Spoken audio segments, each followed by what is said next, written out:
L'or du Mali sera désormais raffiné au Mali avec la pose de la première pierre de la raffinerie d'or par le président de la transition. Elle sera bâtie sur 5 hectares et permettra d'augmenter les revenus miniers de l'État et de renforcer le dispositif de contrôle du secteur. La cérémonie à suivre dès le début de ce journal. La première édition de la Semaine culturelle 200, organisée en marge des festivités du Sankemo, a connu son épilogue. L'événement a mis en compétition les troupes de 21 quartiers et villages de la commune urbaine de 100 en solo de chant et danse traditionnelle. Les lauréats à découvrir en fin de journal. Voilà pour les titres. Mesdames et messieurs, bonjour et bienvenue aux informations. L'or du Mali sera désormais raffiné au Mali avec la pose de la première pierre de la raffinerie d'or par le président de la transition. Elle sera bâtie sur 5 hectares et permettra d'augmenter les revenus miniers de l'État et de renforcer le dispositif de contrôle du secteur. C'est une unité moderne d'une capacité de 200 tonnes d'or par an. Son activité principale, séparer l'or et l'argent en des produits fins utilisables. Sira Bachili a suivi pour nous le cérémonial.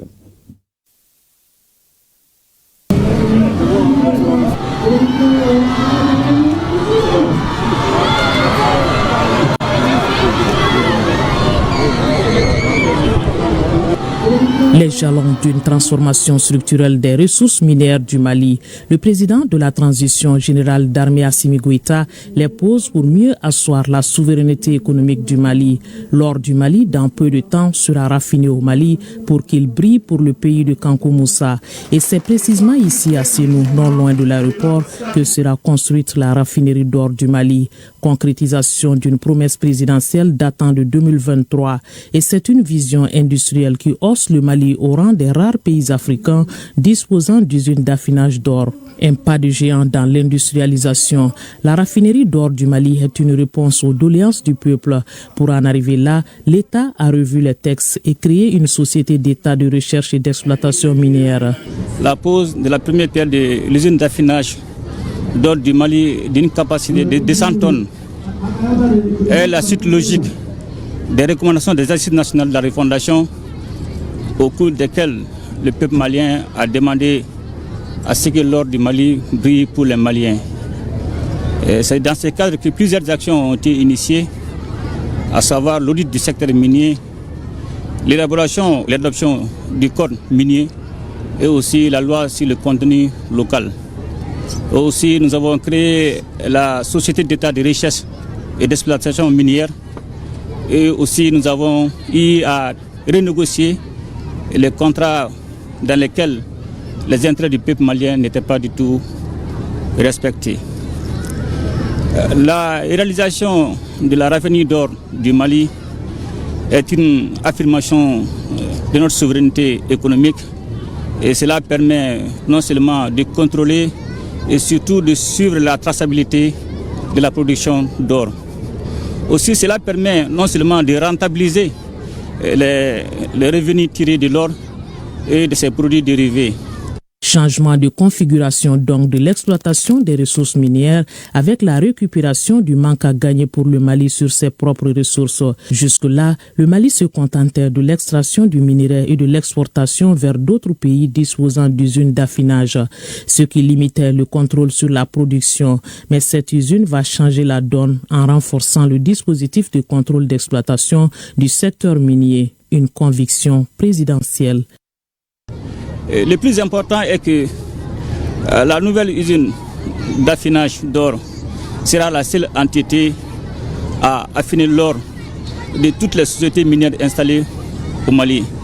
Et cela va forcément accroître le nombre d'emplois directs et indirects pour la jeunesse malienne.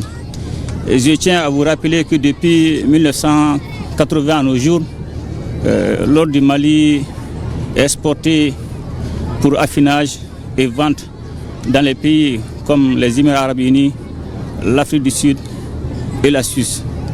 Et cela prive notre pays de revenus substantiels pour le développement de son économie.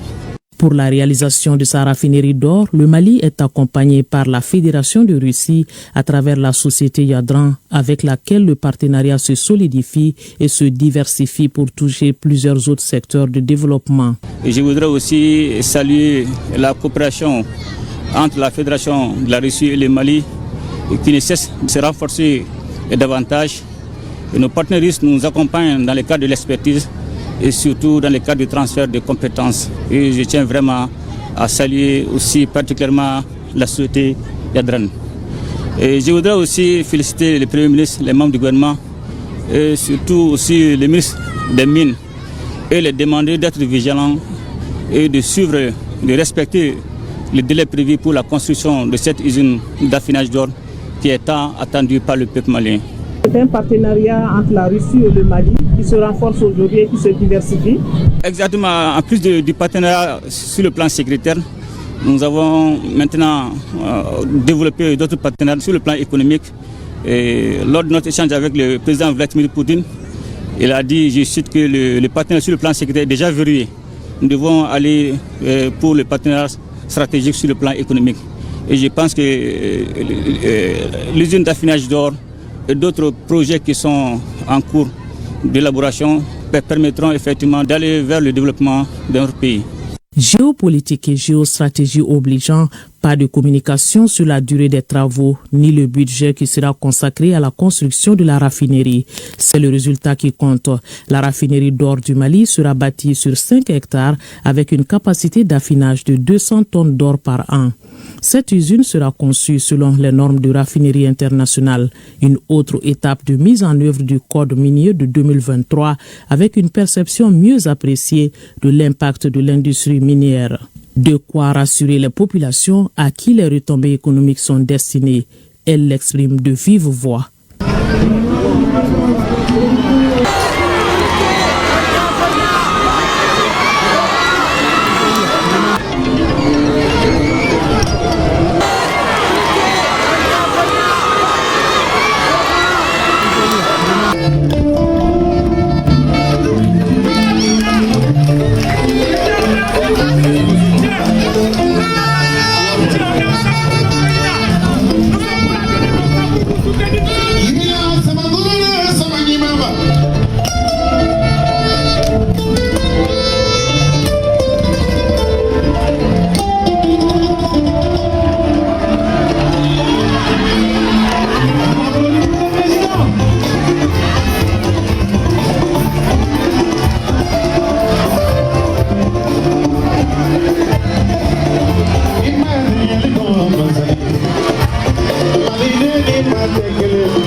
La raffinerie d'or du Mali qui sortira bientôt de terre après la pose de la première pierre de l'unité par le président de la transition. Sur un tout autre sujet, alerter, sensibiliser et réclamer plus de protection pour les personnes vivant avec l'albinisme. C'est l'objectif de la célébration de la journée de sensibilisation à l'albinisme par l'association malienne pour la protection des albinos. Elle s'est tenue autour du thème revendiquer nos droits, protéger notre peau, préserver nos vies. Les précisions avec ce reportage de Soumaou Aïdara. Ils sont plus de 20 000 au Mali, des enfants, femmes et hommes atteints d'albinisme, selon la présidente de l'Association malienne pour la protection des albinos. Ils sont pour la plupart exposés au soleil qui peut leur être fatal. Cette 11e édition met l'accent sur les dangers auxquels les personnes atteintes d'albinisme sont confrontées au quotidien, notamment l'exposition constante aux rayons solaires. Le thème est « Revendiquer nos droits, protéger notre peau, préserver nos vies ». Le soleil, source de vie pourtant, peut être une menace mortelle pour nous. Personnes atteintes d'albinisme. La vulnérabilité de notre peau aux rayons UV est une cause majeure de cancer cutané. Tristement, la principale cause de décès prématuré parmi les personnes atteintes d'albinisme en Afrique subsaharienne. C'est pourquoi notre plaidoyer d'aujourd'hui est clair. urgent et vital. Nous lançons donc un appel retentissant à notre gouvernement. Inscrire la crème solaire SPF 50+ sur la liste nationale des médicaments essentiels. La reconnaître comme un impératif de santé publique.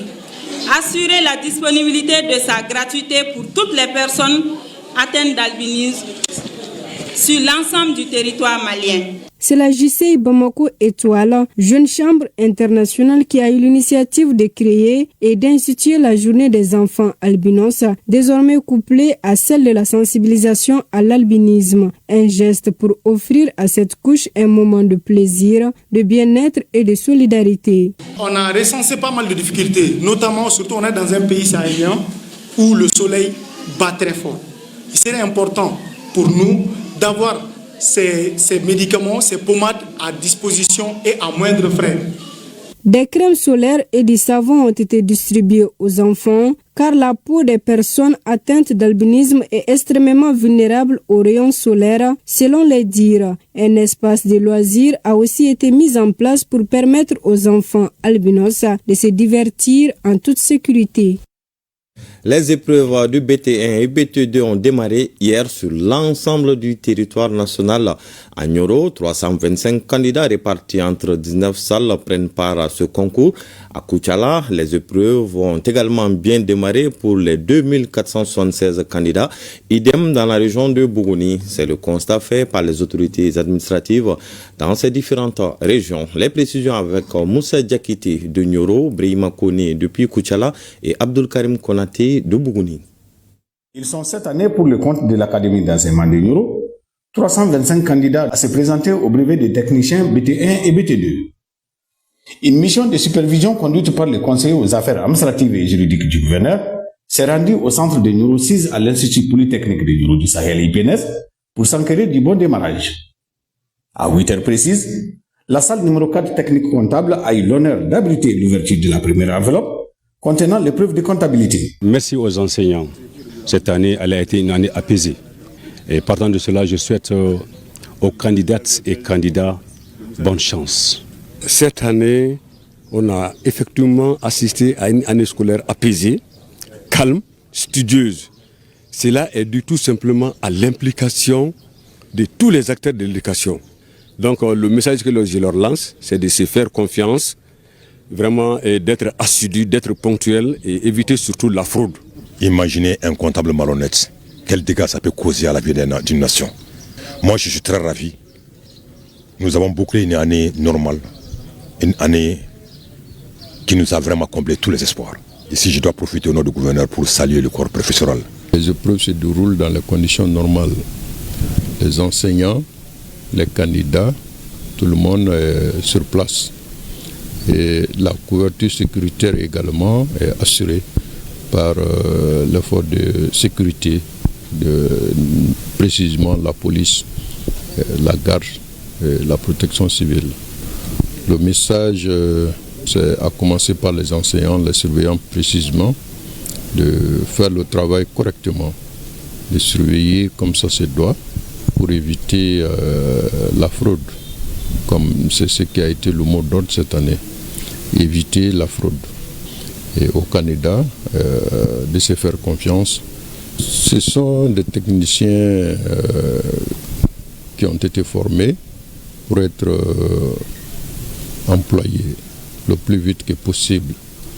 Donc c'est pour leur dire que cette année, l'État a fourni suffisamment d'efforts pour que l'année scolaire se passe correctement. Les examens du brevet de technicien première et deuxième partie ont démarré ce lundi 16 juin dans la région de Bougouni.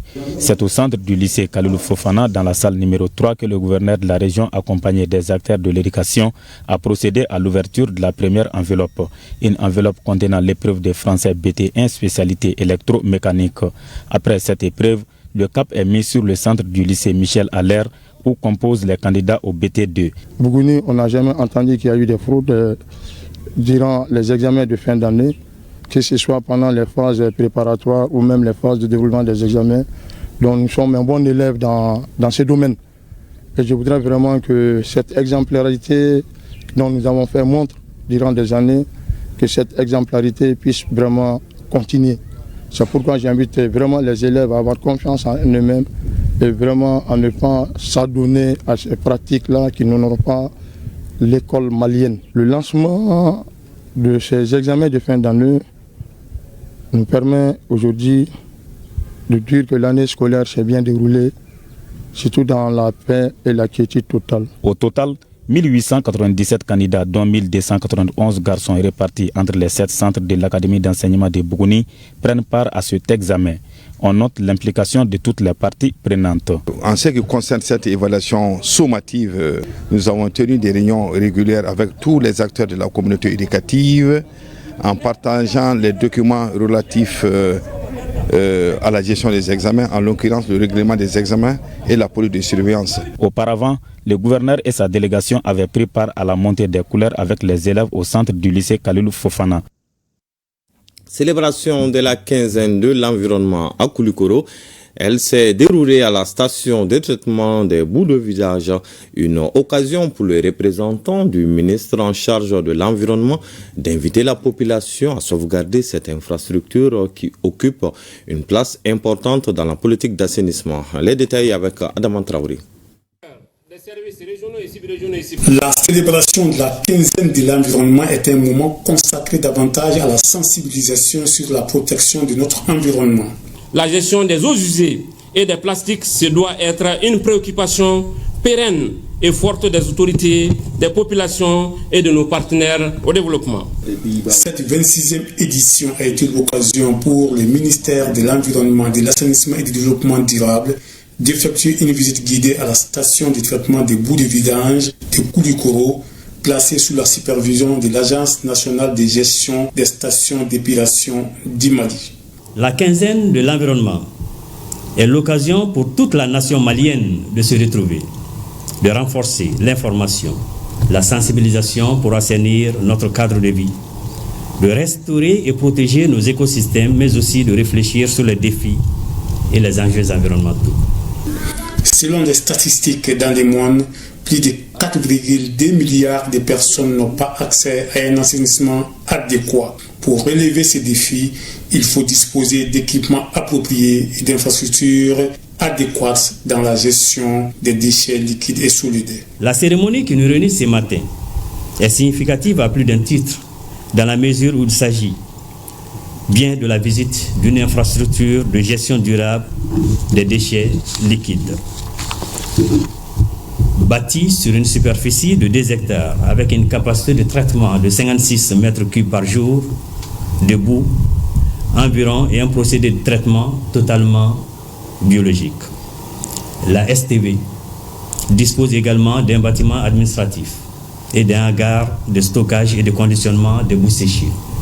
Cet ouvrage moderne, fruit du partenariat avec l'Agence de coopération technique belge ENABEL, du Royaume des Pays-Bas et de l'Allemagne, a été financé à hauteur de plus d'1 milliard de francs CFA. Il devrait réduire, dans la mesure du possible, les risques sanitaires et améliorer les cadres de vie des populations, également une source de protection de l'environnement. Auparavant, la délégation ministérielle avait été reçue au gouvernorat de Koulikoro par le Conseil aux affaires économiques et financières du gouverneur. Les gestes de premier secours, les techniques de prévention et de lutte contre les incendies n'ont plus de secret pour une centaine de femmes qui viennent de suivre une formation là-dessus. Une initiative de la Fondation Abel Ouattara en partenariat avec l'Association pour le développement de Koko Plateau. La cérémonie de remise des attestations s'est déroulée le samedi dernier sur le terrain Basé Gourmand à Kati. Plus de précisions avec Adam Maïga. Face aux situations d'urgence, il ne faut plus rester spectateur. Les femmes de Kati Koko Plateau l'ont bien compris. C'est dans cet esprit qu'elles ont participé à une journée de formation au premier secours et à la lutte contre les incendies. Au cours de cette session, plusieurs méthodes ont été expliquées, permettant à ces femmes d'acquérir les bons gestes pour porter assistance à leurs proches en cas de besoin. La méthode est victime et inconscient. La première méthode concerne les victimes inconscientes, mais qui respirent. On les place en position latérale de sécurité afin de les protéger. La deuxième méthode s'applique aux victimes inconscientes qui ne respirent pas. Cette situation est critique car elle peut indiquer un arrêt cardiaque. Dans ces cas, on effectue un massage cardiaque associé à la technique de bouche à bouche. Je suis heureuse d'avoir bénéficié de cette formation car elle permet de sauver des vies. Tout le monde devrait l'apprendre pour contribuer à réduire le taux de mortalité. Cette formation a été initiée par la Fondation Abel Ouattara en partenariat avec l'Association pour le développement de Koko Plateau, soucieuse de renforcer les capacités des femmes de Kati en matière de sécurité et de premiers secours. La formation aux gestes de secours est un enjeu majeur pour réduire les décès inévitables. Les accidents domestiques, chutes, brûlures, intoxications, AVC sont fréquents, en particulier chez les enfants et les personnes âgées. Être capable d'intervenir rapidement peut limiter les séquelles et sauver des vies. C'est pourquoi nous avons lancé l'appel à toutes les femmes pour prendre part à cette séance d'information et communication et nous estimons que toutes les femmes de Koko Plateau vont adhérer à cette initiative. La formation s'est clôturée dans une ambiance conviviale avec une soirée de balafon organisée en l'honneur des participantes, célébrant à la fois leur engagement et la réussite de cette belle initiative. Et cette bonne nouvelle pour les populations de Mopti, la direction générale de EDMSA a pris la décision de renforcer dans les meilleurs délais la capacité de la centrale thermique de Sévaré. L'information a été donnée au cours de la traditionnelle montée des couleurs au compte de la 45e édition des journées citoyennes tenues à la direction régionale de EDMSA de Mopti. Les explications avec Boubacar Sankari. C'est une montée des couleurs inédite au compte de la 45e édition des Journées citoyennes, présidée pour la première fois par le nouveau gouverneur de la région de Mopti, le général de brigade Daouda Dambélé. Une activité citoyenne qui se tient aussi pour la première fois à l'énergie du Mali EDMSA. Pour le directeur de l'énergie, la fourniture d'électricité à Mopti est aujourd'hui de 5 heures par jour pour chacun des 3 départs. Toutefois, l'hôpital Sominé de l'eau, la station de pompage et les forages de la Somagep bénéficient d'une alimentation électrique de 20 heures sur 24. Face à ces difficultés, les autorités annoncent. La direction générale a pris la décision de renforcer dans les meilleurs délais la capacité de la centrale thermique de Sévaré. Cela inclut l'acquisition de nouveaux groupes et la réparation des équipements défectueux afin de combler le déficit. Nous savons tous que beaucoup de choses dépendent de l'énergie aujourd'hui. Nous allons tous nous atteler à ce que la production d'énergie puisse être suffisante. Personnellement, au niveau du gouvernorat, nous allons aussi nous engager auprès des plus hautes autorités, c'est une priorité, pour que la production d'énergie puisse s'améliorer. La cérémonie a pris fin par une visite guidée à la centrale thermique de Sévaré. A noter que le parc de production comprend 19 groupes, dont 8 sont actuellement en service. À Badjangara, la conservation du patrimoine culturel franchit une nouvelle étape. L'Alliance internationale pour la protection du patrimoine dans les zones en conflit, en partenariat avec l'UNESCO, multiplie les initiatives pour préserver les falaises de Badjangara. Une rencontre stratégique s'est tenue le vendredi dernier pour jeter les bases d'une exposition inédite au gouvernorat de la région. Les précisions avec Agibou Koulibaly. Cette rencontre s'est tenue dans le cadre du projet Reconstruction et réhabilitation du patrimoine bâti de Badjangara. Elle a pour objectif de préparer une grande exposition dédiée au patrimoine culturel des falaises de Badjangara. L'objet de la rencontre de ce matin est une rencontre autour de l'organisation d'une exposition dans l'enceinte du gouvernorat qui est...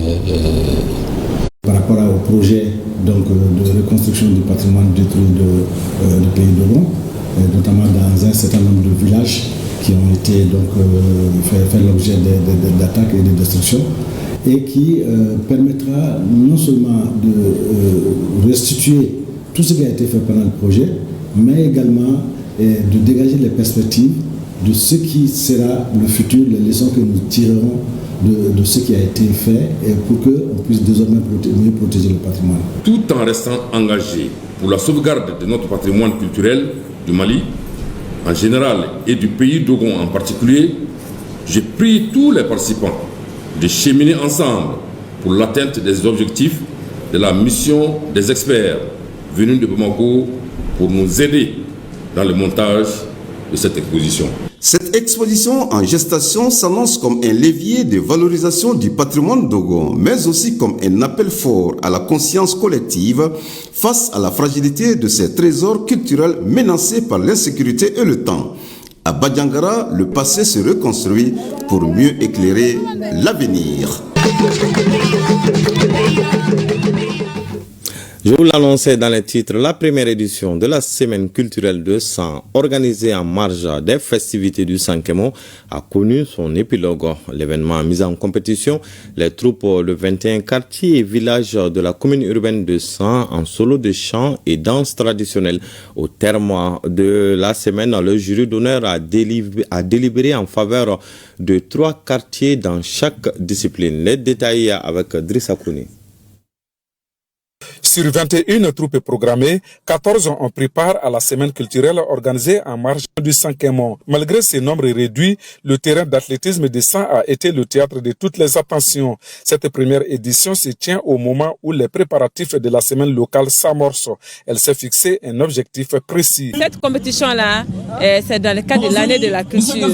C'est aussi pour vraiment éveiller les jeunes talents dans les jours à venir, pour que les jeunes soient préparés pour les biennales à venir, que ce soit la semaine locale, que ce soit la semaine régionale et que ce soit au niveau national. Le niveau était acceptable parce que les quartiers et les villages ont compéti sur 2 disciplines culturelles, à savoir la danse traditionnelle et le solo de chant. Bon, chaque quartier et village a fourni d'énormes efforts. Après les observations et critiques formulées par le jury, les résultats sont sans surprise. En danse traditionnelle, premier Amdalaye avec 22 points sur 30, suivi de Santoro avec 21,60 et Farakolo se classe 3e avec 19,80 sur 30. Les troupes gagnent respectivement 200 000, 150 000 et 100 000 francs CFA. Quant au solo des chants, la troupe de Farakolo arrive en tête avec 13,90 sur 20, suivi de Amdalaye avec 13,80 et Lafiabougou est 3e avec 13,40. Elles empochent respectivement 75 000, 50 000 et 25 000 francs CFA. Cette première édition est parrainée par Maman Damile d'Issantara. La semaine a été grandiose. Donc là, vraiment, c'est une première et c'est salutaire. Tout le monde a été émerveillé par cette ambiance enthousiaste de la ville de San et de la commune de San. Au-delà des aspects culturels, elle permettra également de renforcer la cohésion sociale et le vivre ensemble ici chez nous à San. Je remercie toutes et tous ceux qui ont permis la réussite de la présente semaine culturelle. Au-delà des prix de la compétition, le parrain a décerné des prix spéciaux aux 3 lauréats de chaque discipline ainsi que des prix de consolation aux autres participantes. Les chefs de quartier, quant à eux, ont reçu des attestations de reconnaissance. C'est la fin de ce journal. Prochain rendez-vous avec l'information à 20h avec Awadit Makamara. Quant à moi, je vous donne rendez-vous demain 13h avec le même plaisir.